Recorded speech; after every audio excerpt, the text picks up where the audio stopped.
Warahmatullahi wabarakatuh. Selamat malam semuanya. Perkenalkan, saya Halim Arif Saila dari Universitas Teknologi Yogyakarta, program studi informatika. Di sini saya akan sedikit menjelaskan bagaimana kita merunning suatu aplikasi yang telah kita buat ya. Di sini saya membuat aplikasi sederhana. Jadi bagaimana kita ketika user bisa menambahkan, mengupdate, menampilkan dan menghapus suatu data. Baik, pertama-tama kita harus tahu algoritmanya itu mau gimana. Kita juga tahu aplikasi apa yang harus kita buat. Di sini saya membuat aplikasi untuk siswa kelas, bagaimana si siswa ini bisa menambahkan data diri mereka ya, biodata diri mereka gitu ke dalam aplikasi ya, ke dalam data. Jadi di sini saya menggunakan Laragon ya sebagai ininya. Mungkin teman-teman bisa menggunakan SEM atau yang lainnya, tapi di sini saya menggunakan Laragon. Laragon kita bikin database-nya. Di sini saya bikin database-nya seperti ini ya. Mungkin saya menggunakan DB siswa ini ya. Ini DB siswa ini dengan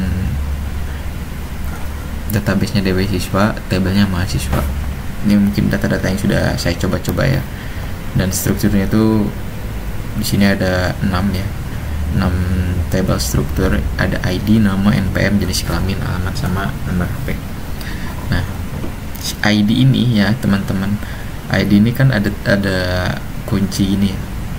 Berarti dia itu sebagai atau increment ya teman-teman. Jadi primary kayaknya itu ada ID. Jadi ketika nanti user menambahkan ID ya kan, ID mereka ini itu sebagai, tidak mungkin sama dong.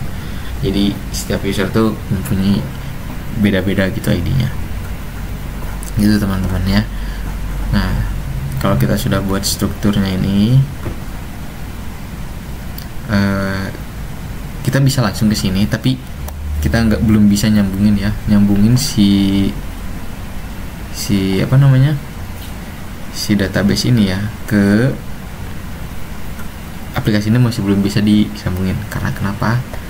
Karena umumnya database ini tidak bisa langsung nyambung ke programnya. Jadi kita harus pakai perantara. Di sini saya menggunakan perantara PHP ya. API itu kita menggunakan PHP. Jadi PHP ini sebagai perantara ya.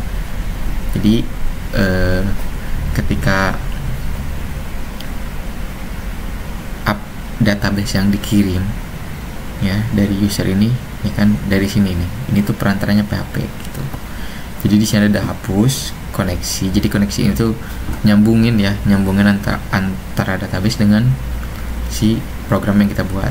Sudah tambah. Jadi ketika user menambahkan itu, masuknya ke sini, tampil, update. Nah, ketika kita udah buat ini semua ya, kita masukkan ke dalam local disk C, SEM ke htdocs. Terus di sini kita bikin folder baru. Yang mungkin di sini saya membuat folder kontak API ya. Kontak API ini ada update, tampil, tambah, hapus, dan koneksi. Gitu ya teman-teman. Kita lanjut aja langsung ke sini ya. Nah, jadi ini kan di yang saya ini udah nyambung ya. Nah, di sini ya teman-teman. Jadi ketika kalian ingin tahu bagaimana nyambungnya itu di sini teman-teman ya. Di main activity ini ya. Di main activity ini sebagai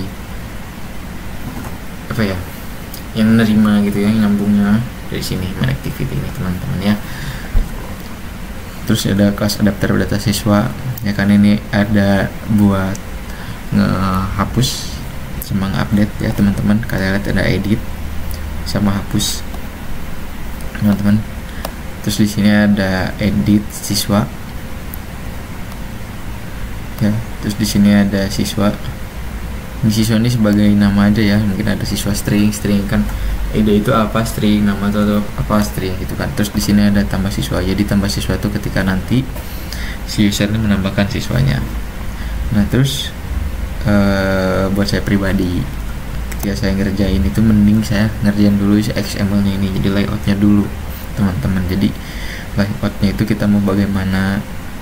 Terus misal kita bikin layout di home-nya ini gimana, seperti ini. Terus nanti kita di editnya itu seperti apa, di ketika nampilinnya itu seperti apa, terus ketika mau mengupdate itu seperti apa gitu teman-teman, terus ketika user menambahin itu seperti apa gitu. Karena ini cuma aplikasi sederhana ya, yang penting bisa menambahkan, mengupdate, menampilkan, sama menghapus ya teman-teman. Mungkin kalau emang lebih fleksibelnya lebih panjang lagi ya, mungkin lebih banyak tahap-tahapnya. Nah, itu yang harus teman-teman perhatikan. Di sini tuh ada yang ketika tambah siswa ini ya teman-teman, di sini tuh ada var URL HTTP 10.0.2.2. Nah, jadi ini tuh API ya teman-teman. Jadi setiap laptop itu tidak mungkin sama. Jadi mungkin laptop saya dan laptop teman-teman yang kalian gunakan itu mungkin beda ya. Nah, jadi kalian itu bisa lihat ini itu di mana teman-teman, di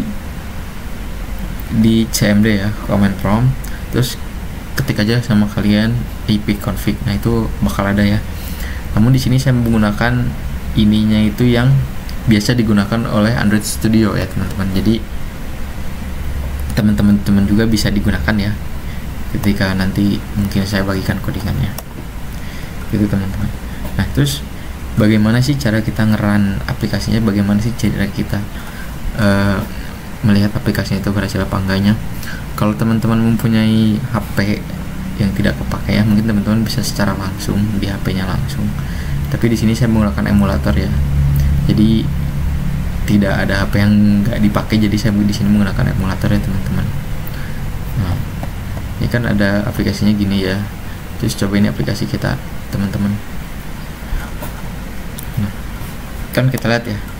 Di sini tuh ada tampilannya seperti ini ya, sesuai dengan apa yang kita pengen juga kan. Di sini dia itu nampilin juga kan, di sini juga tuh itu nampilin kan seperti ini gitu teman-teman.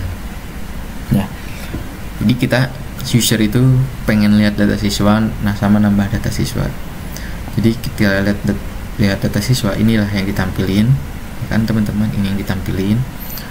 Terus ini buat nambah data siswanya. Jadi user itu nambah data siswa tinggal gini aja teman-teman.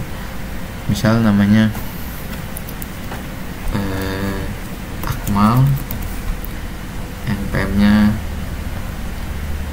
itu 7869654 jenis namanya itu laki-laki.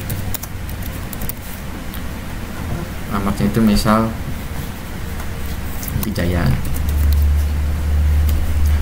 sama nomor HP-nya itu misal 0867. Coba aja ya ini ya. Jadi ketika user ini telah mengisi semuanya, simpan data, nah maka ada tulisan data berhasil ditambahkan ya. Jadi biar si user ini tahu bahwa datanya itu berhasil ditambahkan, kita tinggal lihat aja ke database-nya apakah benar datanya itu berhasil ditambahkan. Ke sini tuh, Akmal teman-teman ya, keluar ya namanya Akmal. Nah, terus kita lihat lagi di sini, dilihat data siswa Akmal ya. Akmal ini ada ya paling atas ya. Jadi sistemnya itu ketika kita masukkan data yang baru, maka dia akan di atas ya disimpannya gitu teman-teman. Nah, terus gimana sih user ngehapus data sama ngedit data? Nah, jadi ketika user mau ngedit data, tinggal di edit tulisan edit. Nah, jadi kita bisa ngedit nih. Misal ganti alamatnya menjadi Sleman.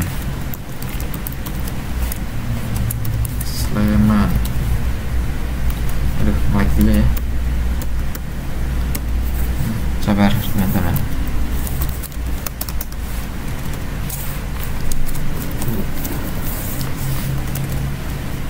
Sleman. NNNN misalnya. Terus ininya menjadi namanya menjadi Akmal Maulana. Alamatnya jadi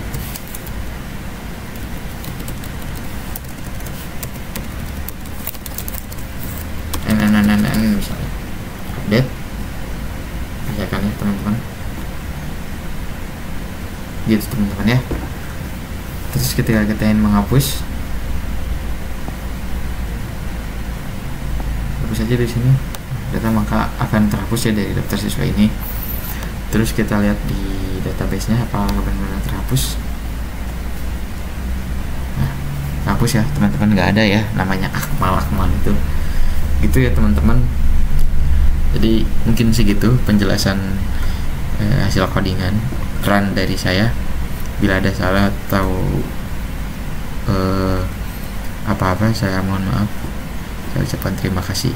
Wassalamualaikum warahmatullahi wabarakatuh.